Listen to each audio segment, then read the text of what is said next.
मन की बात कार्यक्रम के जरिए मोदी अपनी बात जनता के सामने रखते हैं और जनता के आए सुझाव पर भी बात करते हैं। नोटबंदी के बाद ये पहला मौका था जब पीएम नरेंद्र मोदी मन की बात कर रहे थे। इसलिए मोदी के मन की बात में सबसे ज्यादा चर्चा नोटबंदी और इसके असर की ही थी। मोदी ने कहा कि उन्हें लोगों का दर्द पता है, वो नोटबंदी से लोगों को हो रही पीड़ा से वाकिफ हैं। प्यारे देशवासियों, मैं हर महीने मन की बात के पहले लोगों से आग्रह करता हूं कि आप मुझे अपने सुझाव दीजिए, अपने विचार बताइए।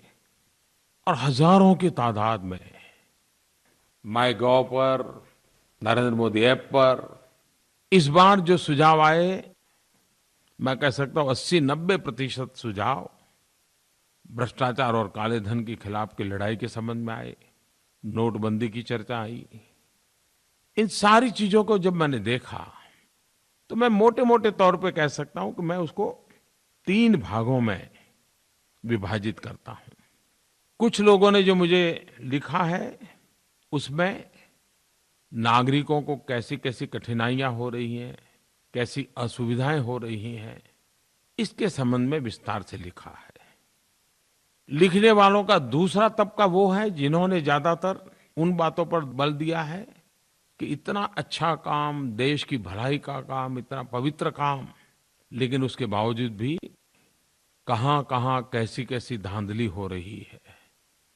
किस प्रकार से बेईमानी के नए-नए रास्ते खोजे जा रहे हैं, इसका भी जिक्र लोगों ने किया है। और तीसरा वो तबका है जिन्होंने जो हुआ है उसका तो समर्थन किया है, लेकिन साथ-साथ ये लड़ाई आगे बढ़नी चाहिए।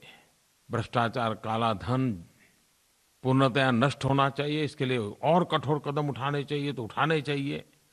ऐसा बड़ा ही बल देकर के लिखने वाले लोग भी हैं। लेकिन ये बात सही है, जब जनता कष्ट झेलती है, तकलीफ झेलती है, तो कौन इंसान होगा जिसको पीड़ा ना होती हो।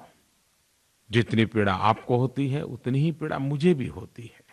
लेकिन एक उत्तम ध्येय के लिए, एक उच्च इरादे को पार करने के लिए साफ नियत के साथ जब काम होता है तो एक कष्ट के बीच, दुख के बीच, पीड़ा के बीच भी देशवासी हिम्मत के साथ डटे रहते हैं।